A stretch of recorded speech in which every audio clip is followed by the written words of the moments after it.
Hi everyone, and welcome back to a brand new episode of our show Popcorn Feed here at My Comic Universe. I'm your host Steve. I'm your other host Brian. Today we'll be talking about Hulu's original series Castle Rock, what it's about, all the Stephen King references and how it connects to the Stephen King universe, and we'll be talking about the season 1 finale. But first, if you haven't already, don't forget to subscribe to our YouTube channel and follow us on social media. I'm a Stephen King fan. We're Stephen King fans here. If No you're doubt. not familiar, I know Absolutely. we've talked a few Stephen King properties before. We talked about talked about it. We've brought up a few conversations Shining, about The Shining. Yeah, Dr. Sleep. Yeah, the upcoming. It's going to be a movie, right? Dr. Sleep. Yes, that's right. Okay, cool. So this time, there's been a lot of TV series that Stephen King has worked on over the years, and the last one I got really caught up in was Under the Dome, and it was good in the first season, and then it kind of just tapered off. But this show, Castle Rock, oh man, this hits like everything for a Stephen King fan. Oh yeah, it's great. It really does. It does a great job of that. So, what's Castle Rock all about? Well, Castle Rock is about an unknown young man being discovered in an abandoned part of Shawshank Prison.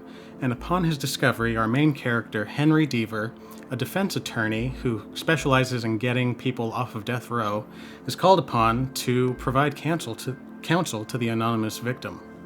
Interesting. And so far, we don't really know who this person is. Even Henry doesn't know before he gets to Castle Rock, correct? Exactly. So he even has a little trouble when he gets to Shawshank Prison. He doesn't know who he's looking for. He just shows up telling them that he received an anonymous phone call about someone asking for him. So, yeah, it's just as much of a mystery to Henry Deaver as it is to the rest of us. So, let's talk a little bit about this production. Okay, this was created by J.J. Abrams and Stephen King together. They co-created it. They came up with the idea. Of course, if you're not familiar with Bad Robot and their reputation, they did Star Wars, Star Trek, Cloverfield. What else have they done? TV-wise, Alias, Fringe. Great series, really character-driven series, Right. Which is really cool. And that's kind of what we're getting here, with a lot of Stephen King work. It seems like it's a lot of driven in a TV series with Stephen King work. Yeah, so this is no different. I mean, I think this show is another great example because the show centers around Henry Deaver, played by Andre Holland. Yes. And it's about his character and, the history behind him as well. He originally left Castle Rock as a young boy after his adopted father was killed under suspicious circumstances. And, of course, the townsfolk all point to Henry as being the one who killed his father. Yeah, of course. Despite there's a lack of evidence. So let's talk a little bit about Henry Deaver. So we're introduced to Henry Deaver within the first few minutes of the series. He's a young boy. This takes place back in 1991, correct? That's right. Where he disappeared for several days. Yeah, I believe it was 11 days. He 11 was days. missing. And he was missing, and there was this big blizzard going on at the time.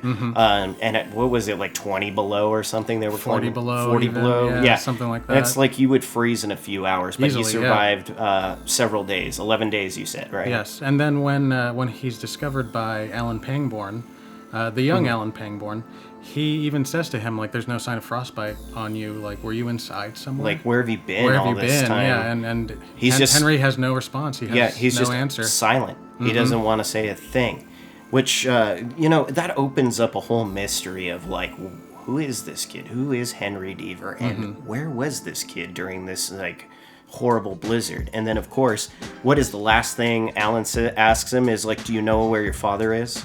Do you know how your father is? Right. And it's like, now we've opened up the gates to what is Castle Rock. All right, we're in this now. I was invested after that. It made me wonder what was going on and how intricate this story was. And then, of course, as time progressed, we found out that Andrew Holland, Henry Matthew Deaver, is today in 2018, he's a defense attorney, right? Yes, that's right. For capital cases, right? Exactly. So, he specializes in getting inmates off of death row.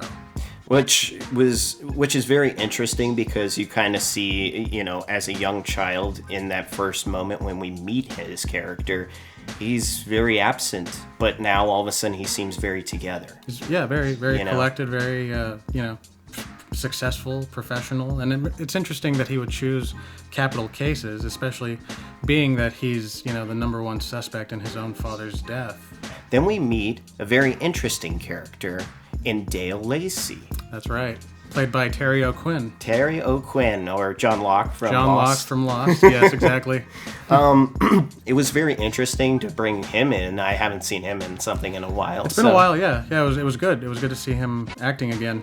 He's a great actor. The one thing I have to note is that relationship in the scene with his wife was just like, it was very heartfelt. It felt real. It felt like they were almost a real married couple. Mm-hmm. So, and then we get this horrific scene. Yes, I mean, it's really a big contrast from seeing him having this loving relationship with his wife to, in the next scene, being out in the woods, parked in his car with a noose around his neck, tied to a tree. And I mean, he definitely chose a creative way to put an end to his life. Yeah. But right after he actually does it, just before he actually does it, let's go off of that first. He sees that dog.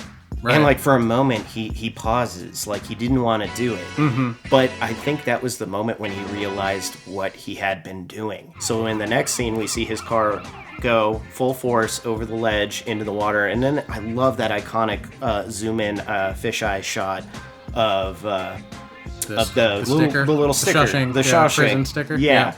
So right. that really made me go, oh my God, that's a nice little nod to the film. And of course, it made me really like the series overall. So as it progresses, we meet a few other characters. We met Molly, who seems to be kind of like a love interest to Henry.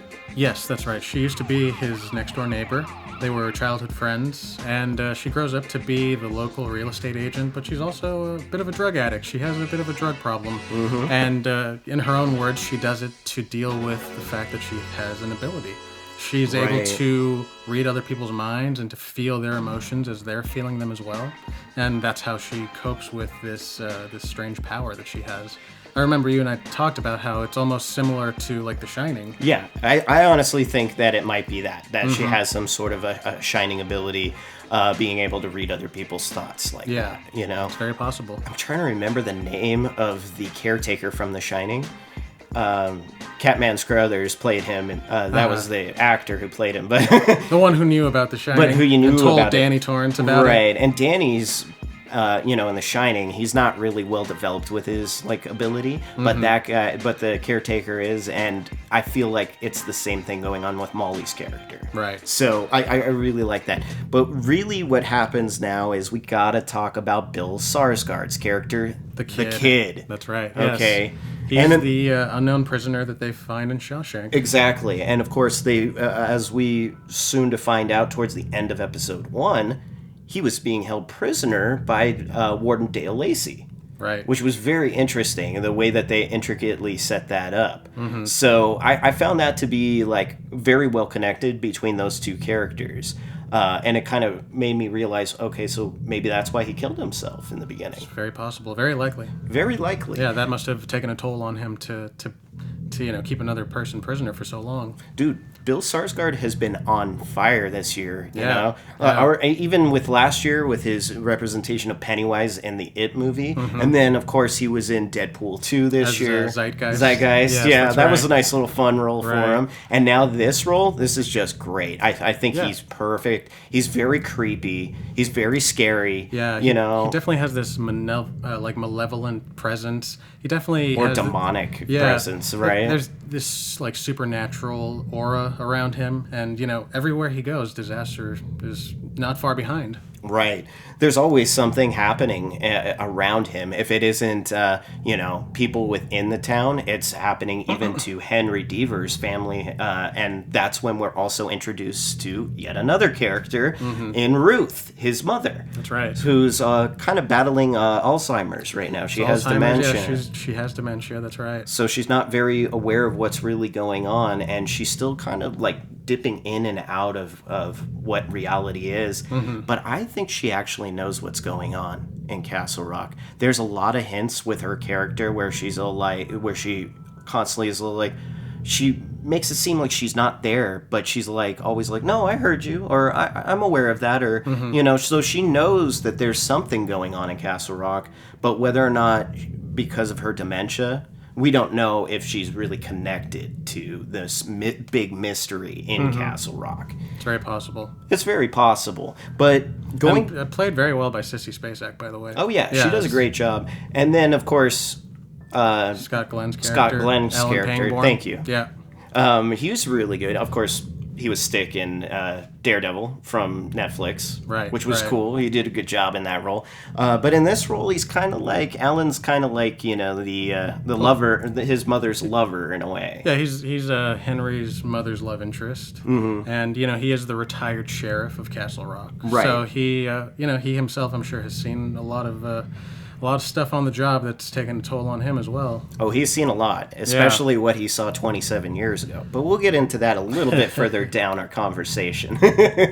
But I do like his character, too. He really brings a strong presence with, he kind of holds together. He's like the staple in that family right now because she's very, Henry's distant. She's very distant mentally. So physical and mental distance is very represented in those characters. However, he seems more grounded to where he's always like, don't worry about your mother. Don't worry about this. I can handle her. I can take care of her. Right. So I do like his character. And then, of course, we're also introduced to Noel Fisher in the prison. Noel Fisher's character, Zaleski. I believe that Zaleski. Officer Zaleski. That's right. He's the one that finds the kid. So he finds Bill Skarsgård in this cage in the prison, in a broken down wing of the prison, an F block that's been closed off for 30 years. And he's also the one that makes the anonymous phone call to Henry Deaver. Once he hears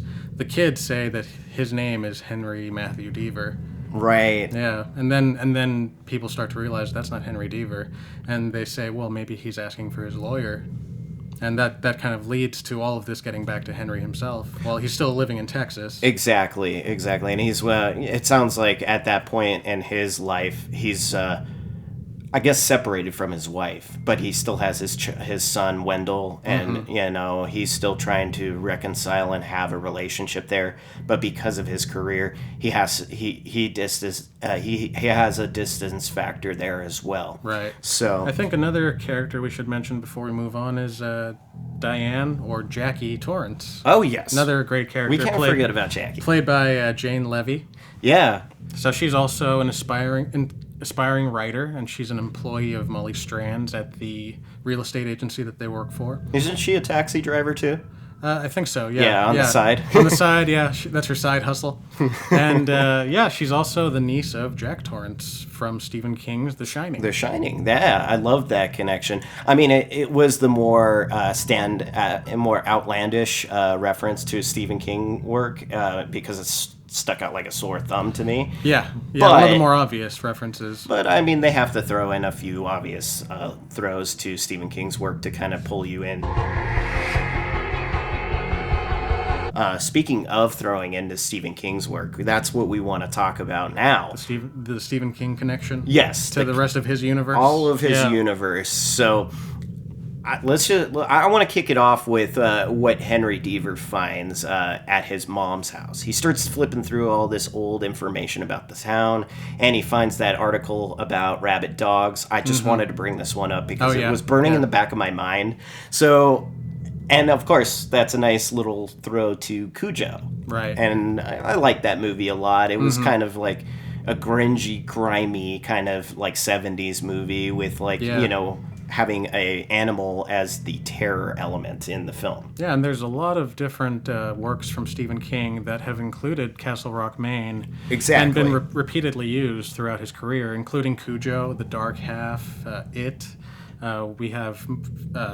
works like Needful Things, The Body. The Body, right. And, short stories like Rita Hayworth and The Shawshank Redemption. They've all either been set there or they've made reference to Castle Rock. Which is great. And I love how they interweaved it perfectly within the script, So, Steve, tell me a couple of the references that you caught within the show. Well, obviously the most obvious reference would be the reference to Shawshank Prison and to The Shawshank Redemption. Love that movie. There's the Curse of the Wardens. When right after Lacey kills himself and his successor, Warden Porter, first goes to the warden's office, one of the guards makes a comment that you can still see the bullet hole in the wall from when Warden Norton killed himself back when Andy Dufresne escaped from Shawshank Prison. It sounds like most of the wardens at Shawshank Prison are kind of cursed. Yeah, and I think in that same episode, Alan Pangborn tells Henry Deaver that carrying the keys is not as easy as it looks. It's a tough job, and it's obviously taken a toll on two of the wardens that we know of. Warden Norton, Warden Lacey, they've both killed themselves. Exactly. And speaking of, when Warden Lacey does kill himself, another little nod to the Shawshank Redemption, he's listening to a piece of music in his car. It's the same piece of music that Andy Dufresne played in the Shawshank Redemption when he locked himself in the warden's office. Oh, and he plays it over the PA system. That was interesting. Yeah, so they used that as well as like a little nod to the Shawshank Redemption. What other references did you see within the show, the series, that go to Stephen King's work? Well, another one had to do with family names. It plays a major role in Stephen King's novels, and Castle Rock used 3 familiar names from his work in The Body, which later became Stand By Me. Stand By Me, yeah. In the first episode, Henry Deaver was defending a woman named Leanne Chambers, who was accused of killing her abusive husband, Richard. When we meet Molly's character, she's buying drugs from a young man named Dean Merrill. And in the 4th episode, Henry's investigating a man named Vince Desjardins. Oh. And in connection with his disappearance when he was a young boy. And so those 3 names, Richard Chambers, John Merrill, and Vince Desjardins, were all part of the gang of bullies that plagued the heroes from The Body or Stand By Me. Rob Reiner's Stand By Me film? Yes, exactly. So those names were also another nod to previous Stephen King work as well. Excellent. And then there was the reference to the Green Mile as well. Right. We were talking about this before with the mouse. With the mouse, exactly. In that first episode, Henry, he's released from prison, and we see that he notices just a tiny little mouse escaping from some random hole in a hallway. And he's watching the mouse, and it's like he's following the mouse. But then it goes from seeming as though he's following the mouse to almost leading the mouse to that trap. Right. And he watches as the poor mouse gets its neck snapped when yeah. it goes for that piece of cheese. And obviously that's a reference to the Green Mile and to the mouse on the mile, which was Mr. Jangles. Mr. Jangles, that's Mr. Jangles, that's right. That was actually really cool. I also would say that a fan-theoried connection would also be when Alan goes to the junkyard. Mm-hmm. A lot of people believe that was the same junkyard from Stand By Me. Obviously, another reference worth mentioning was Jackie Torrance herself. This one, we already kind of talked about that, right. But it was elaborated on in the 5th episode, I believe, when Jackie meets the kid, and she decides to take him to go hang out. They're just hanging out in her car, listening to music, smoking weed. And she starts talking about herself and mentions that she's the niece of Jack Torrance, the alcoholic writer who tries to axe murder his family in a fancy ski resort. And she even mentions that her given name is Diane, but she changed it to Jackie to piss off her parents because they refused to tell her anything about her Uncle Jack.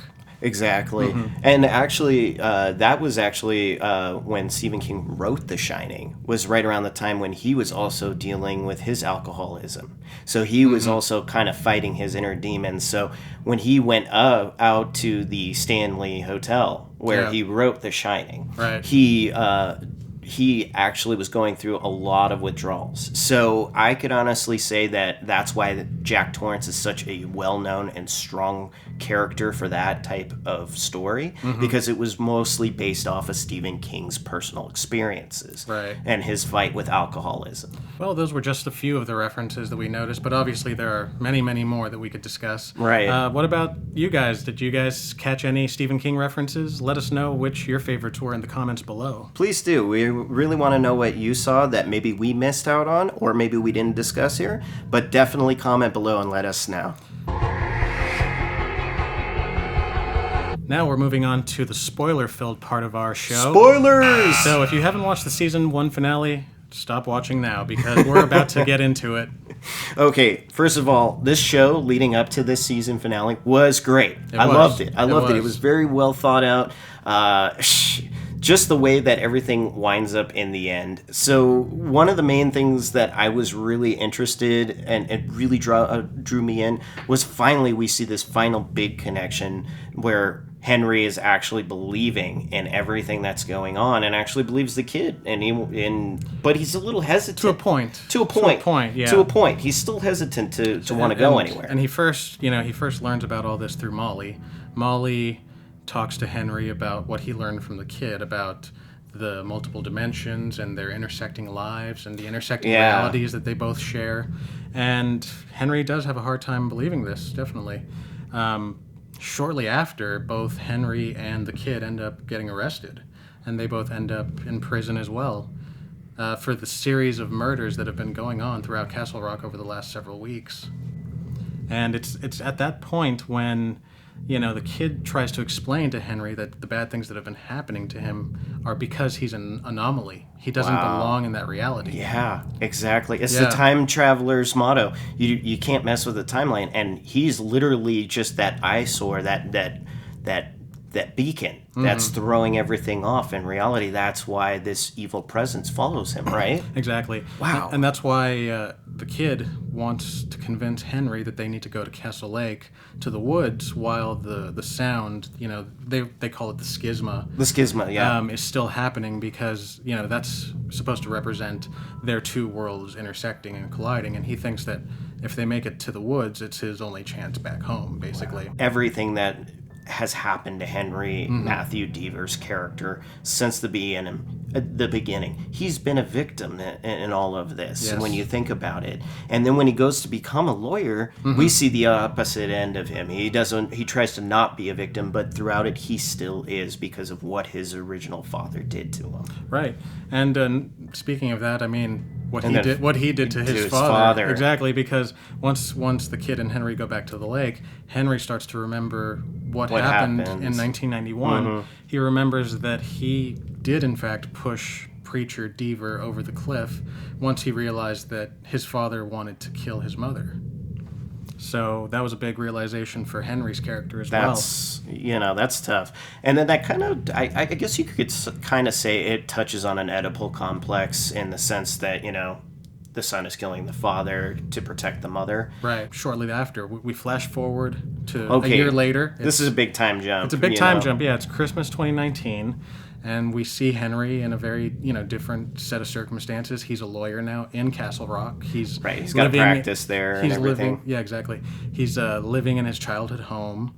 And we also get a brief glimpse of all the other characters as well. Right. What's going on with everybody. Ruth, I believe, passed away. Ruth passed away earlier that year and was buried next to Alan. Right. Okay. And Molly, I believe, she moved to the Florida Keys, and she basically I thought it was Miami, but yeah. She became a successful real estate agent, and she's getting her life back on track. She's using that shining to make people buy houses. Right. Exactly. And we also find out that Henry has taken over as the keeper of the kid. He's basically taking over Warden Lacey's role. position. Oh. Yeah, exactly. So now Shawshank Prison is completely abandoned. So now the only prisoner left is the kid himself. Interesting. Yeah, and it's very interesting little dialogue between the two of them. At that point, the kid's still trying to convince Henry that he doesn't belong there, that he needs to get back to his reality, and Henry is still skeptical. And he even says something that's very interesting. It's something for Henry to really think about. He says to him, this didn't work out too well for Warden Lacey. What's going to happen to you now that you have taken over his position? Yeah. So the last thing we should talk about is just the post-credit scene. That post-credit scene was so crazy. So we see Jackie Torrance. Jackie Torrance. Yeah. And, of course, now we're getting even more into the Shining universe. Yes.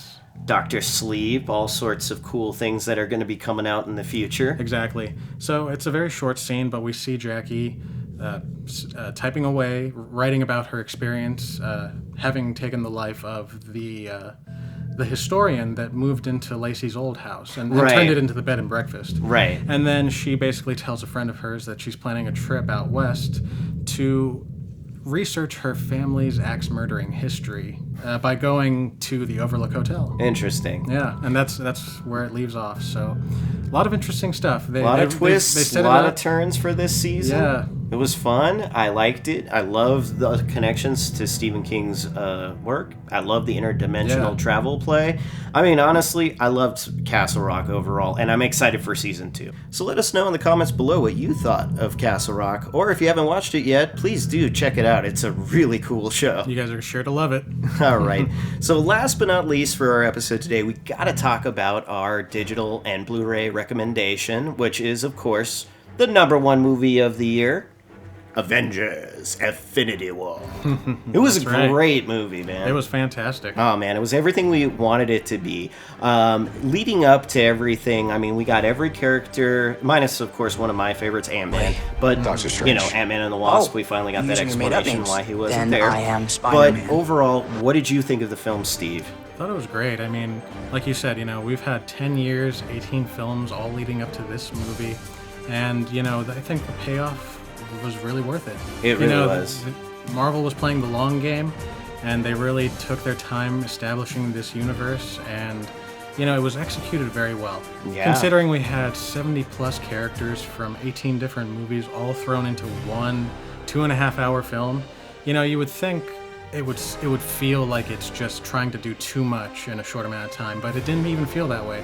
I think the movie had good pacing. It was a very compelling story. It was very well told. Yeah, it was. And it just has everything Marvel fans are sure to love. It's got action, suspense. It's funny. The story was the build-up for me. Everything that led up to it. Personally, I think I mentioned it to you and a few people. I had this theory going on that it was more centered around Thanos and his character, and it was more so that the Avengers were just in his film. Right. So it was really cool to see that. I really liked that, but there was one scene in particular that I really liked, which was the scene with Doc Strange, where he's looking at the multiple outcomes for their situation, and there was like over 1 million of them, but only one where he saw they actually won.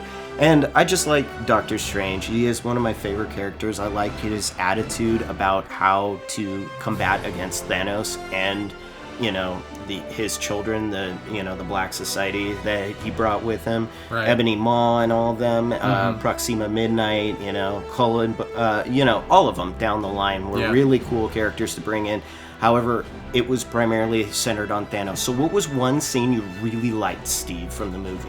There was just so many. I mean, I really did like that battle on Titan. That was a really cool scene. With the Guardians, with Iron Man, Spider-Man, and Doctor Strange also. I mean, it was great. We're not going to get into the whole thing with Star-Lord because honestly, that would take a whole nother hour to talk about and explain definitely. and get into. But there was just some great action from all of those characters. We got to see some real awesome action also from Doctor Strange. Like, I really love the part when he, just breaks off into multiple versions of himself. Oh, yeah, that was so cool. And they all try to attack Thanos as well. I really like when they come back to Earth and they're in Wakanda, and that battle scene was really cool too. When Thor shows up with Rocket and Groot with Stormbreaker. Yeah. Oh man, that was just iconic scene. It was just perfect. And how he's just like, bring me Thanos!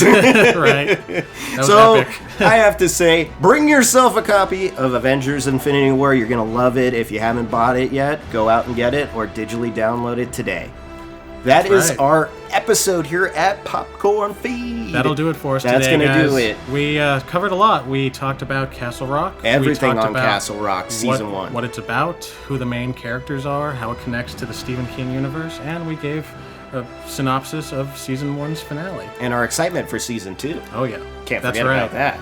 And then don't forget about our Blu-ray and digital recommendation, which was Infinity War. Right. So, thank you so much for joining us. Don't forget to subscribe to our YouTube channel. Yes. And, of course, Steve, where else can they find us? They can find us on social media, Facebook, Instagram. We're all over it. YouTube, of course. Pretty much. So, yes, guys, please leave us a comment below. Don't forget to subscribe to our YouTube and our social media. I'm Steve. I'm Brian. See you next time. Take care. Bye.